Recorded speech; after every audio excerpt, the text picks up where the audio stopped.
It's the strength of all of us put together. Huh? If you take one little stick, you can easily break it. But if you take 5 or 10 sticks and you bundle them together and tie them together, they're strong. You can't break that. You see? So by cooperating together, by having the same vision, and by this relationship of trust, mutual trust, you see, we create something very strong. Just like the trust that Srila Prabhupada created when he developed ISKCON, is the momentum and the energy gathered by that group is so strong that even 30 years of people trying to screw it up hasn't managed to destroy it completely. Huh? That's pretty good.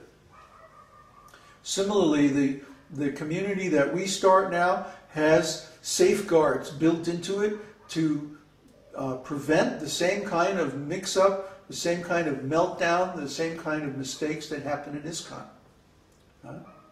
So this group is more robust than ISKCON ever was, because from the very beginning we have a strong foundation of consensus. That consensus is stronger than any one individual or any group of individuals within the group. That's the whole principle. More questions? How would mental illness affect the ability to join and become a full-time devotee? We can't accept people who have mental illness. I'm sorry. The reason is that, for example, if someone is really seriously mentally ill, they're going to be taking psych drugs.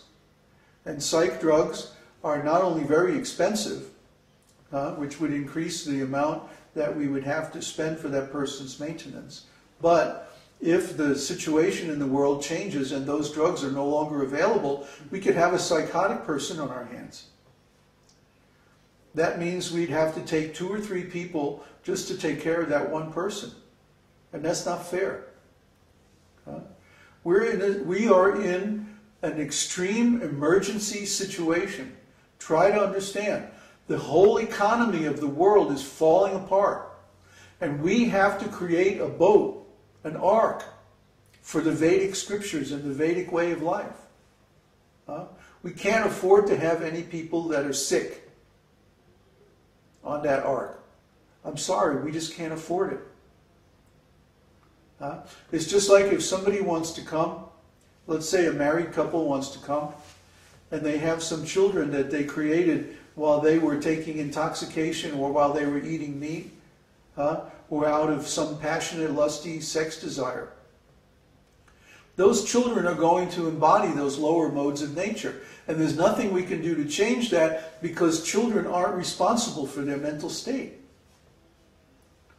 According to Vedic principles, a child is not responsible for his mental state until the age of 12.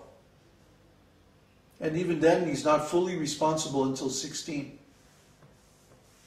So, a child that is conceived in the modes of passion and ignorance is going to contaminate the whole society. So we have to screen the children as well.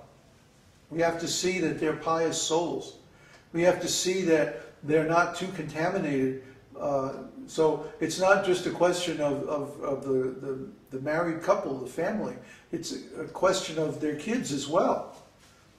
See? I've seen one child that was extremely in the mode of ignorance contaminate a whole community.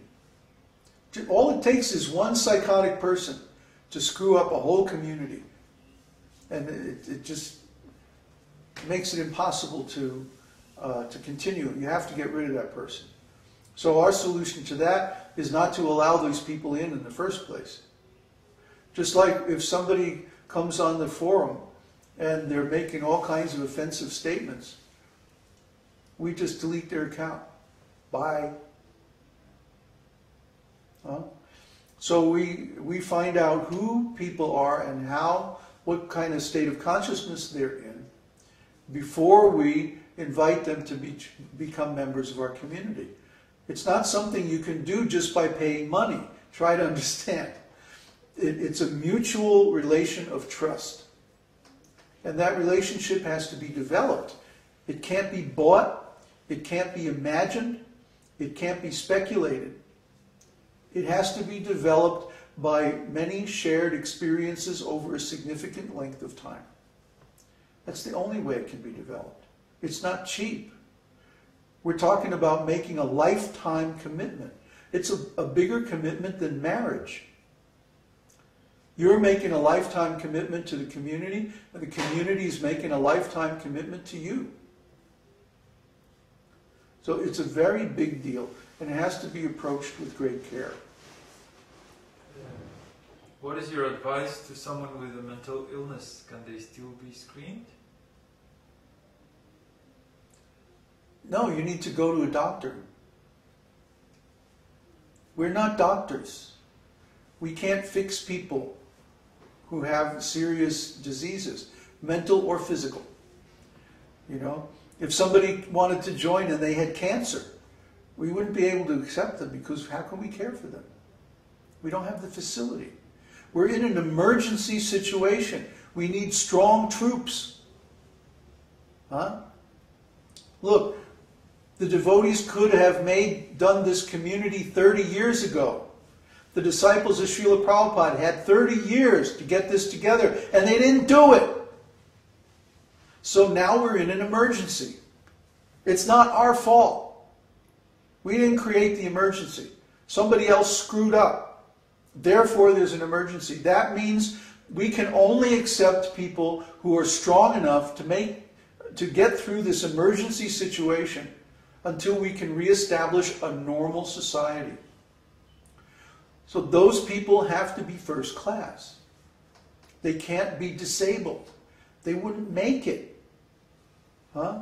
You can't be in a wheelchair on a battleship. You can't function. You can't do your share of the work. Huh? You know, I'm sorry. I wish we could take everybody. But I didn't create this situation. But I'm having to take responsibility for it because nobody else has. So the situation is we are in an emergency condition. We only have a few years now to establish a community that's strong enough to get through basically the dissolution of Western society. Try to understand what we're facing here. Is there any way to donate without any processing overhead? Like no PayPal fee? Anybody can make a donation anytime. Oh, you mean, the processing overhead of the PayPal? Yes. Yes, you can do a direct bank transfer. Direct bank transfer from your account, well, I don't know about like a wire transfer. What did it cost? $18, wasn't it? Something like that, not too much. Yeah, it costs about $18. For example, if I want to transfer money from my bank account into my stock trading account, it costs about $18. And for that money, I can send any amount. So PayPal, depending on what country you're in and whether you use a credit card or a bank account to back up your PayPal account, costs anywhere between 2.5 and 4%. So let's see, 4% of $1,000 would be $40. So if you're sending more than, let's say, $500, it's probably best to just do a direct wire transfer to our bank account. And I'd be happy to supply that information to anybody who wants to make a significant donation.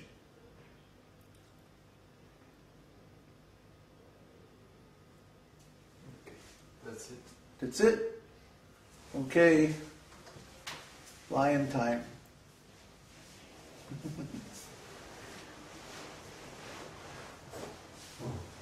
I guess everybody knows by now that Lord Nrsimhadev is my favorite.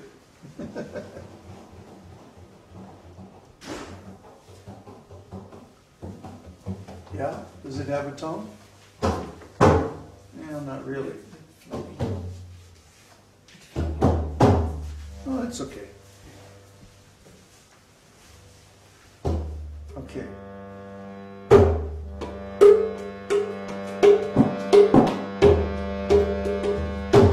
Namaste Narasimhaya.